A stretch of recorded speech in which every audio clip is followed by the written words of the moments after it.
What's going on, guys? It's Greg here, aka NYPrepper. It is Monday, February 24th, 2025, and I have some breaking news to share with you guys. Right now it is 16:08 Eastern Time here in the United States, and we have some major breaking news coming in from Eastern Europe and from here in the US. So we currently have US nuclear forces on very high alert this afternoon. What you're looking at here is a screenshot from a flight tracker showing a U.S. nuke sniffer plane up in the air, also a U.S. missile detecting and tracking plane up in the air, a U.S. nuclear war command and control plane up in the air, a B-52, as well as two recon planes looking up towards the Arctic, scanning the horizon for any incoming Russian missiles. And also we have a total of 4 B-52 nuclear bombers airborne over the U.S. right now. We also have a presidential doomsday plane up in the air, and it was flying with its transponder turned off. So this is absolutely huge, okay? U.S. nuclear forces on very high alert this afternoon. It is the 3-year anniversary of Russia's invasion of Ukraine.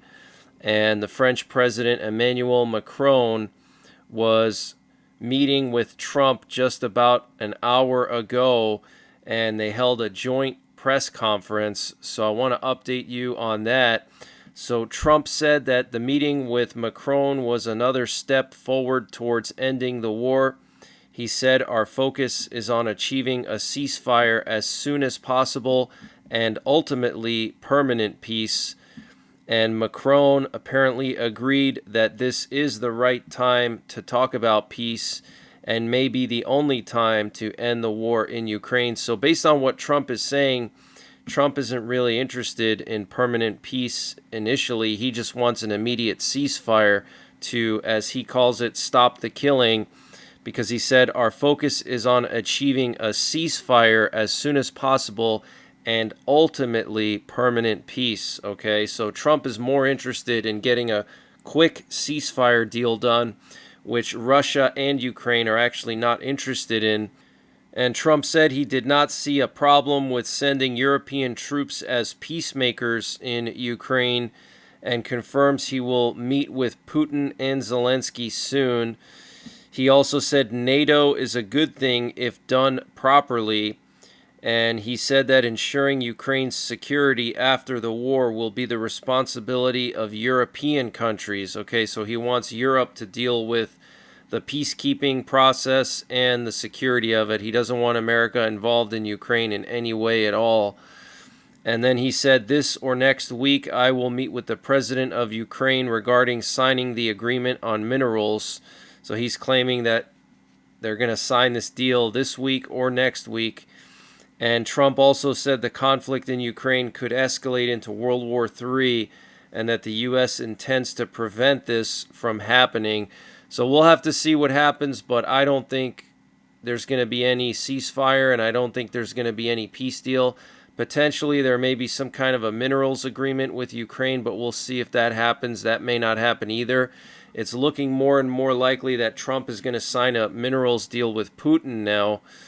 And Emmanuel Macron, the president of France, said, we are ready to provide Ukraine with security guarantees.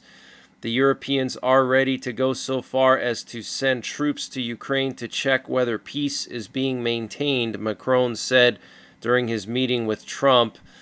And Trump assured that Putin would accept the presence of European peacekeeping troops in Ukraine, which Russia has already said they would not accept that, okay? The Kremlin spokesman Dmitry Peskov confirmed last week that they would not accept any Western troops in Ukraine, whether it's European troops, NATO troops, or U.S. troops.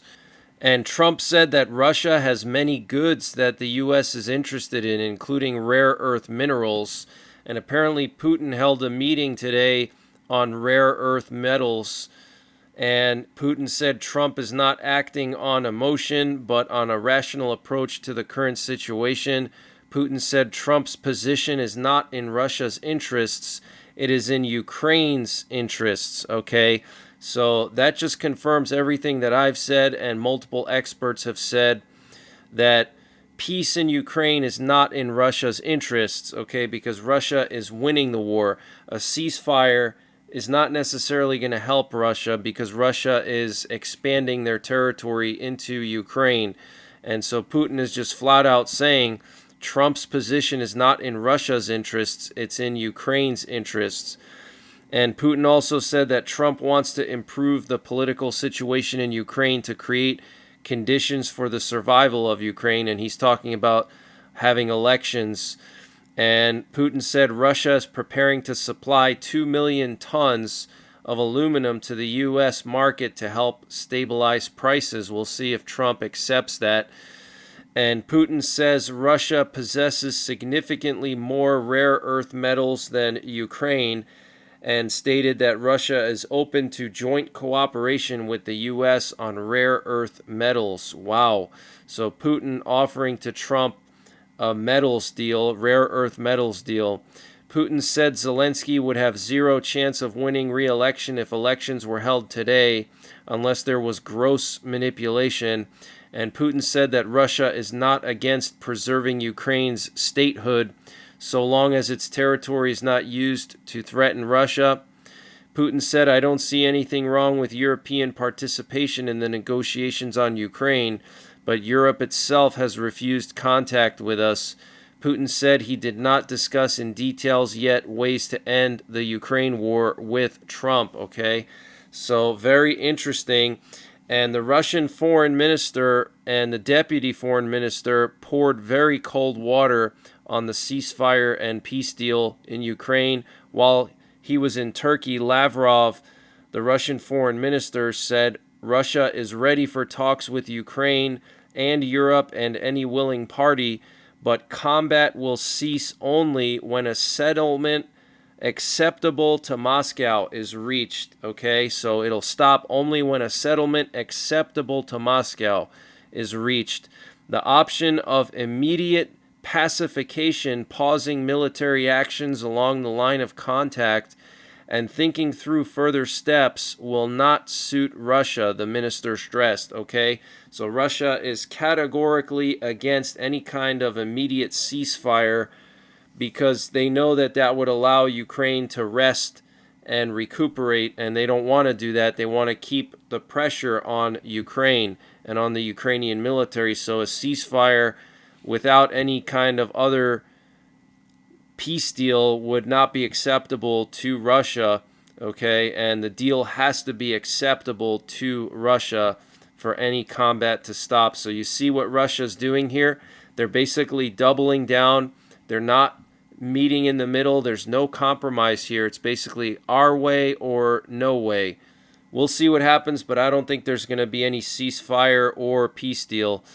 And the Russian Deputy Foreign Minister Sergei Rybakov said the U.S. wants a quick ceasefire in Ukraine without a comprehensive and long-term solution, and we have explained to them in detail that this is unacceptable from our point of view.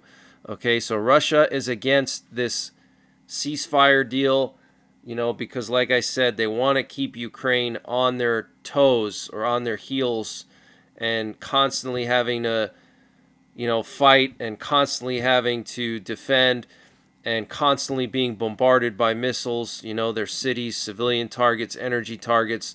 If there's a ceasefire, then all of that's going to stop and Ukraine is going to be able to rest, and they don't want Ukraine to rest. According to preliminary information, unknown persons threw 2 Molotov cocktails into the garden on the territory of the Russian consulate in France. A stolen car was found near the scene of the incident. No casualties were reported. And the leaders of Finland, Denmark, Iceland, Norway, and Sweden arrived in Ukraine this morning. Also, Ursula von der Leyen, the president of the EU, as well as the prime ministers of Canada, Latvia, Lithuania, Estonia, and Spain arrived in Ukraine this morning as well. And they're all meeting with Zelensky. And shortly after they arrived, Ukraine announced a nationwide air raid alert for a hypersonic missile threat after multiple Russian MiG-31K fighter bombers took off. So very interesting that Russia would continue to strike Ukraine while all these leaders are in Ukraine, okay? All the leaders of Scandinavia, all the leaders of the Baltic, Ursula von der Leyen, I mean, massive presence of Western politicians there, and Russia's continuing to strike Ukraine even while they're there. And there is a significant chance of an attack on Ukraine tonight, with Russia moving into position 20 strategic bombers near Ukraine. And over the weekend, Russia launched 450 drones at Ukraine, 185 last night and 267 on Saturday. And Saturday's drone attack was a record. Okay, so while the Trump administration is trying to make peace and a ceasefire with Russia, Russia's launching record drone attacks on Ukraine. And in a win for Ukraine on the third anniversary of Russia's invasion, the U.S. on Monday failed to get the UN to approve its resolution urging an end to the war in Ukraine without mentioning Moscow's invasion. So the U.S. wanted to scratch out the language that said that Russia invaded Ukraine, okay? And Japan and the Philippines agreed on Monday to further deepen defense ties in the face of an increasingly severe security environment in the Indo-Pacific region. So very interesting, Japan and the Philippines agreeing to deepen defense ties.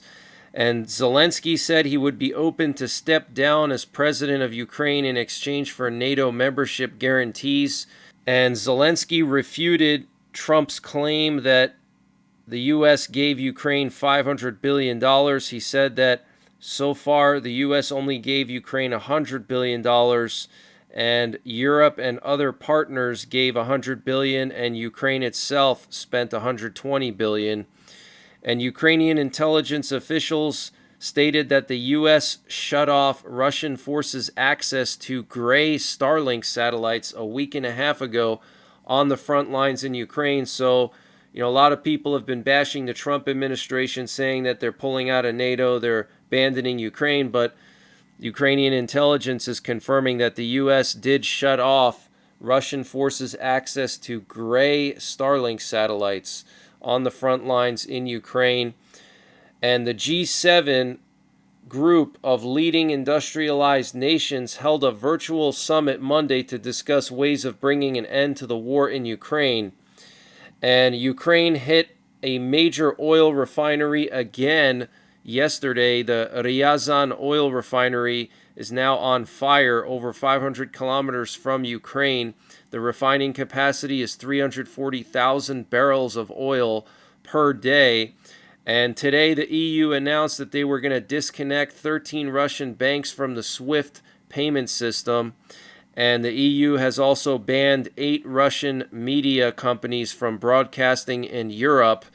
And following the election victory in Germany, Friedrich Merz, the new chancellor, said that Germany has so far not supported Ukraine enough in its defense against Russia. So very, very interesting. Friedrich Merz was the Conservative Party candidate, and there was a conservative revolution in Germany. Results from the German elections show a major increase in turnout by conservative parties, with the center-right Christian Democratic Party coming in first place, sitting at 28% of the vote, while the far-right Populist Party, the Alternative for Germany, or AfD, came in second with roughly 20% of the vote. So that's 48% of the votes went to some kind of conservative or right-wing party, okay? So very, very interesting. Zelensky confirmed that Ukraine anticipates continued deliveries of F-16 fighter jets from the Netherlands, and Denmark said they're going to give 7 more F-16s to Ukraine in addition to the 12 they've already given them. And U.S. and Japanese troops this past Wednesday kicked off an exercise aimed at strengthening island defense and amphibious capabilities amid regional security concerns. And Trump announced his nomination of Dan Bongino as Deputy Director of the FBI. He is the conservative commentator. And I want to just show you guys some flight paths from Europe. Last night we had a B-52 do a flyover in Estonia on Estonia's Independence Day. And here we have a U.S. sub-hunter that was heading out towards the Russian Northern Fleet last night. This is where Russia keeps most of their nuclear-armed submarines. Here's the B-52 flight path. It went to Tallinn and did a low flyover, 1,000 feet over Tallinn, and then it went through the Suwalki Gap and back to the UK. There were also 2 recon planes looping around Kaliningrad. We have multiple emergency action messages playing this afternoon. If you want to listen to that, you can tune into my 24/7 live stream, which is ongoing right now. Here you can see that B-52 doing this low flyover. It looks like it did 1 pass over Tallinn at 1,000 feet in altitude, so very low, right over Tallinn. Very, very impressive flying skills. And here's some of the radio chatter from the B-52 pilot and some of the ground control about this flyover, and we were able to listen to this live in my stream. This is why you got to tune into my 24/7 stream so you can hear things as they happen live. Okay, so far this afternoon we've had 20 or so emergency action messages, which is a lot. That means that U.S. nuclear forces are on very high alert, and I showed you guys earlier the B-52's airborne, the Doomsday plane with its tracker off, okay, the nuke sniffer, the Cobra Ball. So the U.S. is on very high alert because it is the 3rd anniversary of the Ukraine war, and the U.S. is concerned that Russia could do something big. Mob 1-1 from Wolfhound. Currently, the flyover is a go. Visibility 10 plus statute miles. Few clouds 3,400. Temporary broken layer 1,000. So that's the ground control giving the B-52 a weather report. 1-1 copies. Flyovers go. Got weather. Thank you. That was just the B-52 pilot. And Mob 1-1 from Wolfhound. White House says that if weather is below, flyover can be canceled. Note that flyover must be done with a minimum ceiling of 1,500 feet VFR. How copy? So here the ground control says that White House says flyover can be redone if the weather conditions are bad. 1-1 copies. Flyovers go. Got weather. Thank you. And Mob 1-1 from Wolfhound. White House says that if weather is below, flyover can be canceled.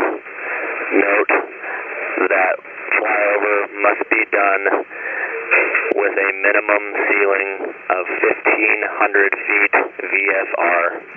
So very interesting, and we had more reconnaissance on the border of Mexico last night.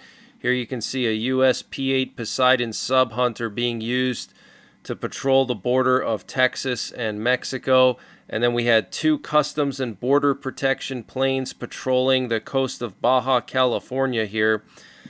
But that's the latest breaking news that I have. I will be back later on tonight with a live stream to cover the 3rd anniversary of the war in Ukraine. I am very concerned that Russia will launch some kind of large strike tonight on Ukraine. So tune into the live stream tonight, sometime around 10 p.m. Eastern Time. And also download my app. It's free in the Google Play Store. And with my app, you can get notified every time I post these updates. So this way you're not reliant on YouTube and other social media outlets to notify you. And also I can send you other notifications. If things are happening, I can let you know what's going on. So check it out. The information is in the description below this video. Just search NYPrepper, one word, in the Google Play Store. And I'm still developing the Apple version, which should be coming out soon. But until later on tonight, take care, God bless, and don't forget the 3 Ps: prepare, practice, and persevere. And this update was sponsored by NYPrepper Supply. Guys, NYPrepper Supply is doing a massive sale on their 3-month emergency food supply. And to get the deal, you got to go to preparewithnyprepper.com, and the link is in the description below this video. They're selling their 3-month emergency food supply for just $600, so that's $100 off the normal price. And this is 3 months of food at 2,000 calories per day. Has a shelf life of up to 25 years, and all of this is packed into 6 rugged water-resistant buckets, and free shipping is included. And they're also offering a disaster replacement warranty, so if your food supply gets destroyed by a natural disaster, they'll replace it for you with no charge. And they also will provide you with free survival books and information, including a natural disaster field guide, a survival Bible digital copy. So use the link preparewithnyprepper.com to get $100 off the NYPrepper Supply 3-month emergency food supply, and the link is in the description below this video.